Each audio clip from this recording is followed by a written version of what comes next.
Well,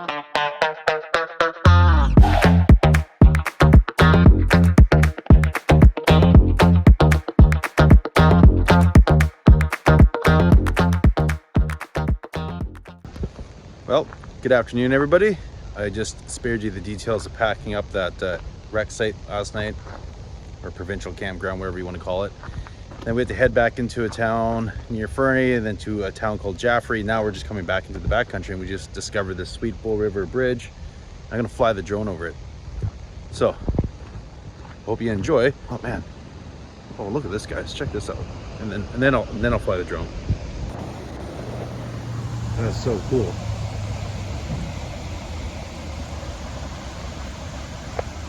Okay, let's get the drone.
That's pretty sweet. Drone got some good shots, and I was driving it. It was actually pretty nerve-wracking getting it closer to that waterfall and going up. I was within a few feet to it, but I could see it the whole time. Still a little nervous. I don't really feel like losing my drone, but I hope you guys enjoyed that. That was fun. We're going to get back on this FSR and see if we can find that lake. I think it's called Summer Lake. How you doing back there, Hunter? The van's a mess. They basically just chuck shit everywhere at this point, because organizing it to drive, 2 to 5 hours, not really worth it. Right, Hunter?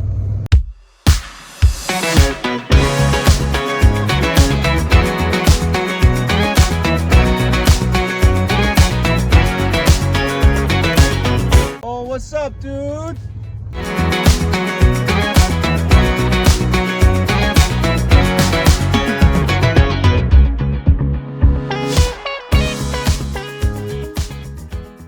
Coming this way through Jaffrey, we've noticed that there's a lot of camp spots along the river, which we were hoping for when we entered through the Canal Flats in Vermeer area.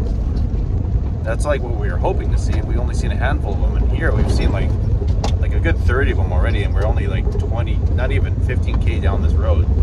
So that's kind of cool. We're gonna go up, check out the lake, and if it's busy, there are quite a bit of options here, so that kind of makes us feel better.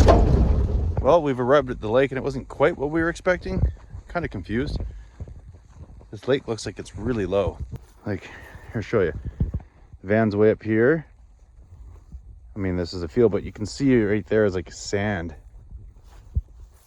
And then there's the lake. Almost like it's dried up. I mean, they had a dry summer. Same thing over here. We got this big fire pit here.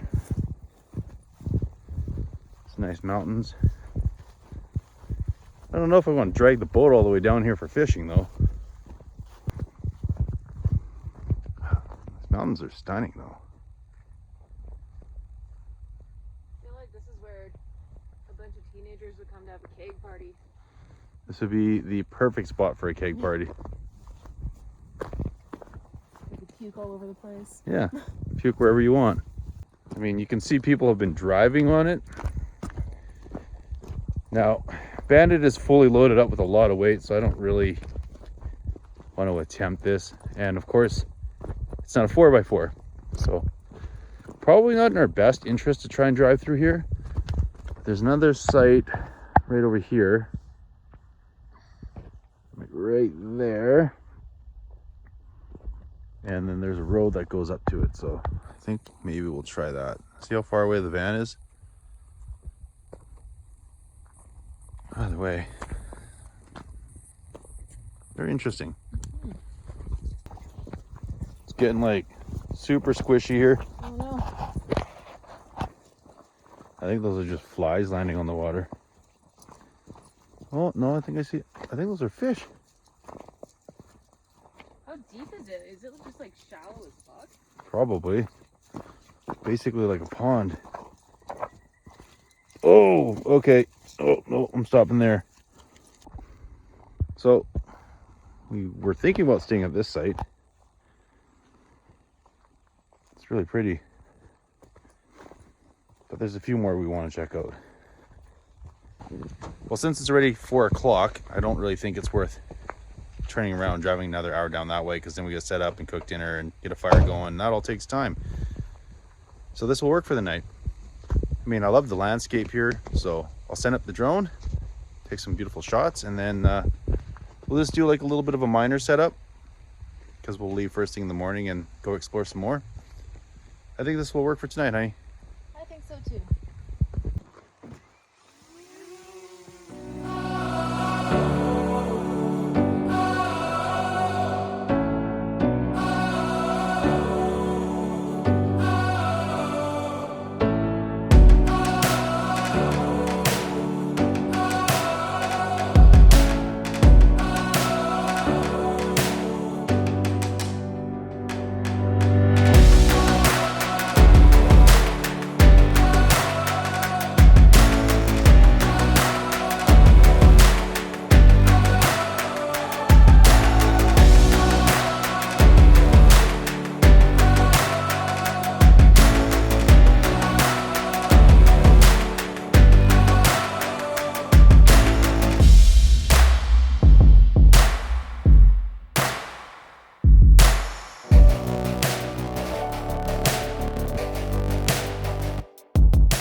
You guys hear that?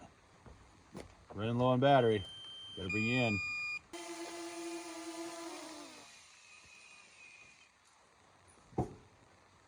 Lots of battery life. 8%. Well, camp is pretty much set up for the night. We got the fire going. Michelle's driving the drone. She wants to check out the mountains too. There was some sunlight hitting that mountain, so I did another swoop of it. I don't know if it's better than the first stuff that you guys seen, but I'm sure you get to see that too. Van's still idling as we're trying to dry out some stuff. And like I said, Michelle's driving the drone.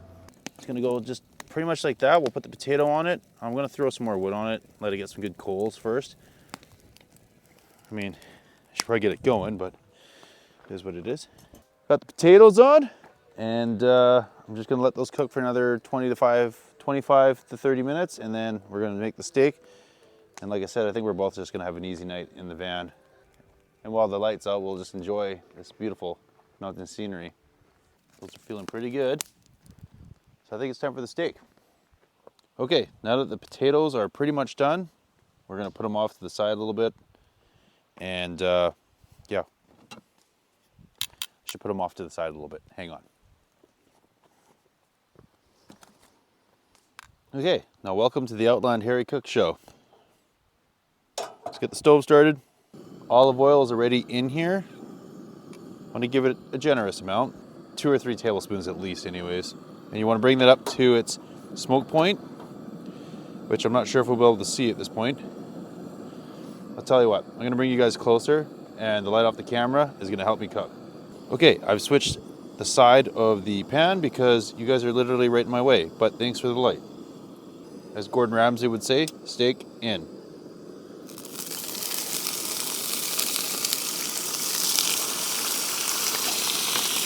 You guys want this thing like mid to high heat. I'd say more to the higher heat side. Don't use cheap butter. You can see a lot of moisture in there. These steaks weren't the most expensive steaks either, but it is what it is. Basting is key. And since the outside temperature is so cold, I'm probably going to flip these things 2 or 3 times. And look at that crust on there. I'll space that again. So it's been 2 minutes. We're probably going to do this for between 5 and 7 minutes. I'm going to say because the outside temperature is really cold, I'm going to go for probably 6 to 7 minutes.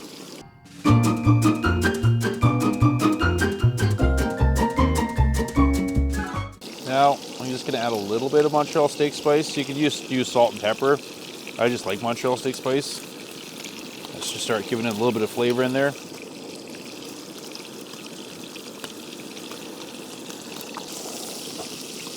Now we're sitting at the 5.5 minute mark. I would normally probably pull them off now, but like I said, it's so cold out here that I'm not sure how well it's cooking on the top side. If any of you guys are chefs watching this, I'm sure you're cringing. And it's okay. My oldest son's mom, Dominic's mother, is a chef, so she's probably screaming at this video.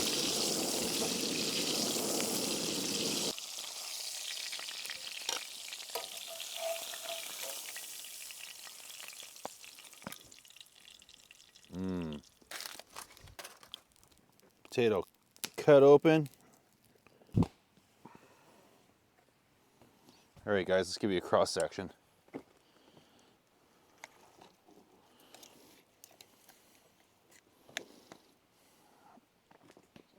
Perfect. Mid-rare.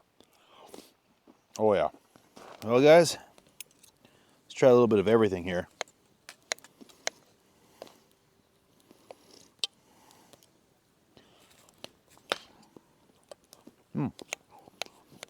Potato could have used, I don't know, 10 more minutes.